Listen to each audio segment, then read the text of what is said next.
Before we get into the video, I just want to give a huge thank you to Nando V Movies for giving small creators like myself a chance to be a part of something like this one final time. This is the first trend he started that I've had the joy of partaking in, and if you want to submit your own video to One Last Scene, simply reach out to Nando V Movies on Twitter, shoot him an email with your video link at nandovmovies@gmail.com, or send it to him on the Nando V Movies Discord, which I will have linked in the description of this video along with the One Last Scene playlist and Nando's original video.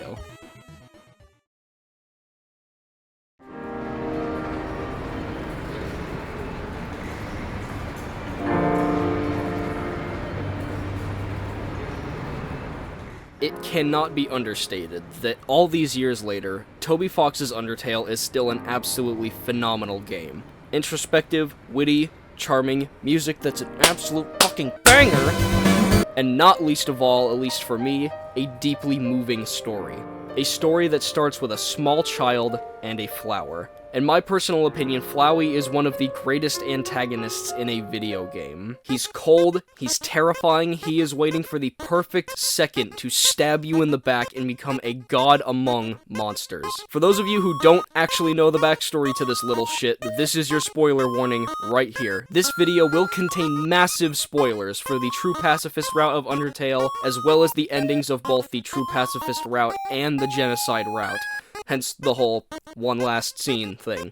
Okay, from this moment on, spoilers incoming. Throughout the entirety of a normal route of Undertale where you aren't a murderous psychopath, Flowey will only pop up at very few points in the game. He will always be there at the beginning, trying to kill you with his friendliness pellets before Toriel scares him off, and then he'll come back to you at the end of the ruins and have several different things to say to you depending on whether this is your first route, if you killed any monsters, if you spared every monster, and most horrifyingly, if you kill Toriel in her boss fight and then reset the game and spare her a second time. Flowey will explicitly call out the player for this, revealing to them through his taunts that you are not the only person in the underground that has had the ability to save your game and play God in this world, and that the second you showed up in the underground, Flowey lost that power. This information immediately tells the player that Flowey, despite his current form, is undeniably one of the most dangerous creatures in the entirety of the underground. I promise all this exposition is going to be important in the ending.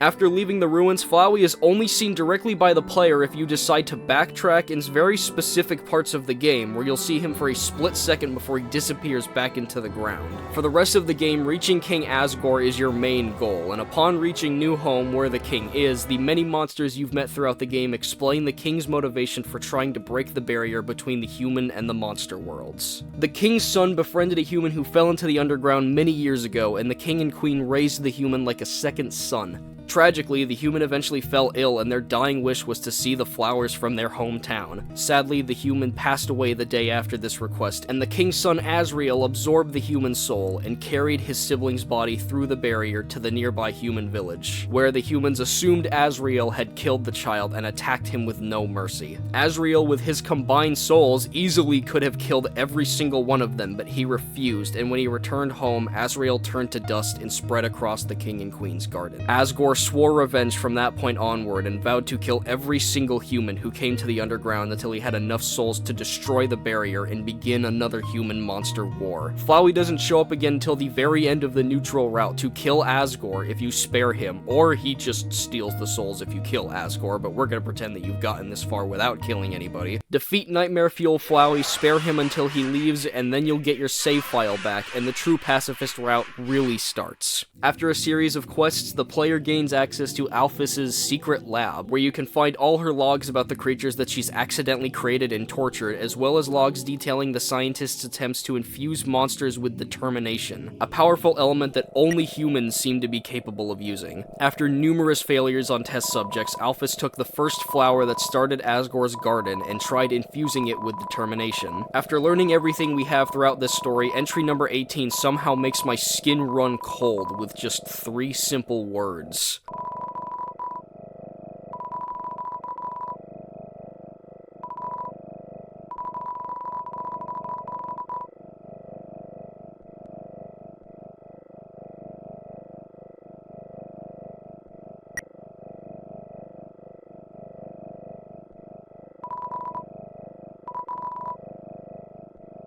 After the True Lab, we finally go back to confront Asgore again, where this time, Toriel arrives just in time behind us to stop the fight before it starts. And one by one, all of the friends that you've made throughout the game all show up at once, and Papyrus reveals that a tiny flower told him to call everybody here. Brilliant callback here, because Sans tells us much earlier on in the game that his brother claims a flower talks to him. But in Waterfalls, there are echo flowers that repeat things that people passing through have said. Flowey suddenly arrives and entangles everybody in his vines, only for your friends and all the other enemy monsters you've spared and met throughout the game arrive to cheer you on. But Flowey laughs maniacally and absorbs the soul of every monster, finally regaining his true form.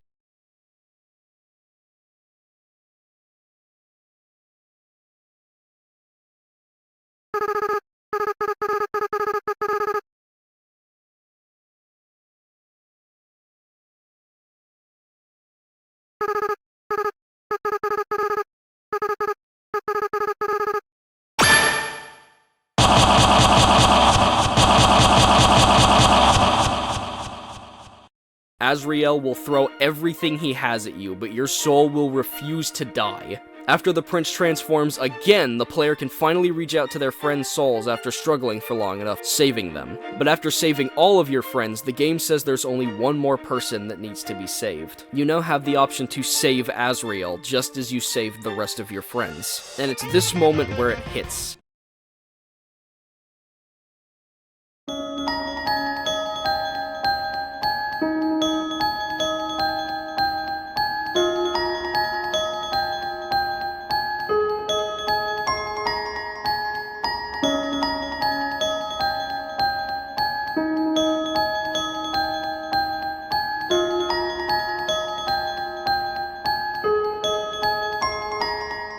This monster, this little asshole that has been planting ideas in your head about killing your friends, about letting the world burn, this flower that's tried to pull one over on you not once, not twice, but 3 separate times now, has been a scared little boy this whole time. A scared little boy who watched his sibling, a human, die.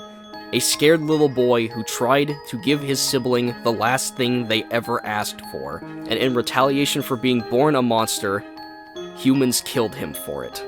Azrael died and woke up a flower that still had the power of God, until you came, the first human that's had the same power as Azrael, the first human that's been as fun to play with as them. And he so desperately wants you to be them.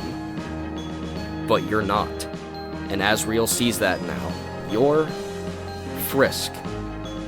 And everyone loves you. Azrael absorbed all of their souls, so he can feel that. So he uses the power he has right that second to finally destroy the barrier between worlds. But Azrael can't go with you. After finally giving everybody their bodies back, it's only a matter of time before Flowey comes back. And Flowey doesn't have a soul. Azrael has a soul, but Flowey won't. But right now, you have the option to comfort this scared little boy. But comfort or not, Azrael can't go with you. He doesn't get that happy ending that the rest of you do. All he has is one last request.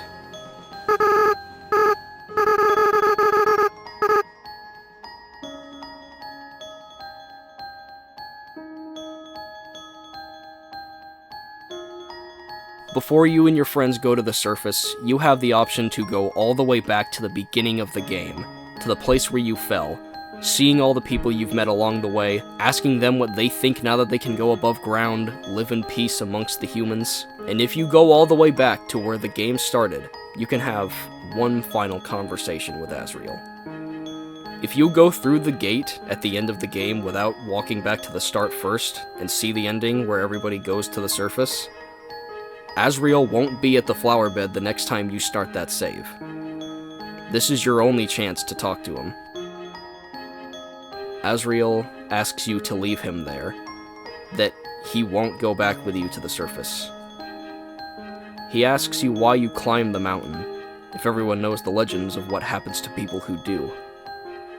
He says his sibling, who I'll just call Kara from here on out for simplicity's sake, didn't climb the mountain for a very happy reason. And that in reality, Kara hated humanity. He admits that it was silly of him to act like Frisk and Kara were the same person, and here, Asriel finally concedes that maybe his best friend wasn't the greatest person, and that Frisk was the friend Asriel wishes he always had. The last thing he talks to us about is also very interesting. When his and Kara's souls combined, their control over Asriel's body was split, and Kara was the one that carried their own lifeless body through the barrier. When the humans attacked, Kara wanted nothing more than to use the power the two of them shared to kill all of the villagers. But Asriel refused to fight them, and he still blames himself for their shared death. It's where he got his kill-or-be-killed viewpoint after he awoke as a flower. But Frisk changed Asriel's viewpoint, and he's glad he made the decision not to kill the humans, or another war would have started. Asriel thanks you for staying to listen to him, and tells you to go be with your friends. In the future, if you see me, don't think of it as me, okay? I just want you to remember me like this. Someone who is your friend for a little while. Damn, dude. It's especially the line, "There are a lot of Floweys out there," that really hits this character arc home for me. Not everything can be resolved just by being nice. Asriel went through a hell that a child never should, and it made him hateful and bitter. If you consider every ending equally canon and valid, Flowey has a lot of details about what he did after first becoming a flower when the player, now possessed by Kara, reaches new home in the genocide route of the game. If we're taking him at his word here, he told Asgore who he was, and the king cried and held his son in his arms. But Flowey felt nothing towards his father anymore. He couldn't feel any emotions anymore about anyone. He eventually grew tired of not feeling anything for the king and ran away and found the ruins, where he found Toriel. Flowey doesn't elaborate on what exactly transpired, only that not even she could bring forth his positive emotions. Not seeing the point in living if he couldn't feel love, Flowey decided to, well, erase himself, as he puts it. But when he started to think about what happens if one dies without a soul, he panicked because he didn't want to die anymore. And he woke up like it was all a bad dream. Alphys's experimentation with determination worked. If Flowey decided at last second before death that he didn't want to, he could just go back to his save point. He tried befriending everyone in the underground, but found things getting stale after things constantly happened the same way over and over again. Then he got curious on what would happen if he started killing all of them. But after so long, even that got boring. I've read every book. I've burned every book. I've won every game. I've lost every game. I've appeased everyone. I've killed everyone. Every ending to this game does so much to teach us about this little flower. And whether you love him or hate him, every detail of his life, death, and rebirth add up to make him one of the most interesting and compelling antagonists in any video game, because the Flowey that you get is entirely based on the choices that you have made throughout your game. Any Undertale fan knows that after completing the genocide route of the game, it will forever bleed into every future playthrough of the game. Flowey will remember what you did, who you killed, how many times you've killed them. He is a character that is so fundamentally tied to the player, and your actions will dictate how his story ends. Every single time. Spare him, kill him, forgive him, hate him.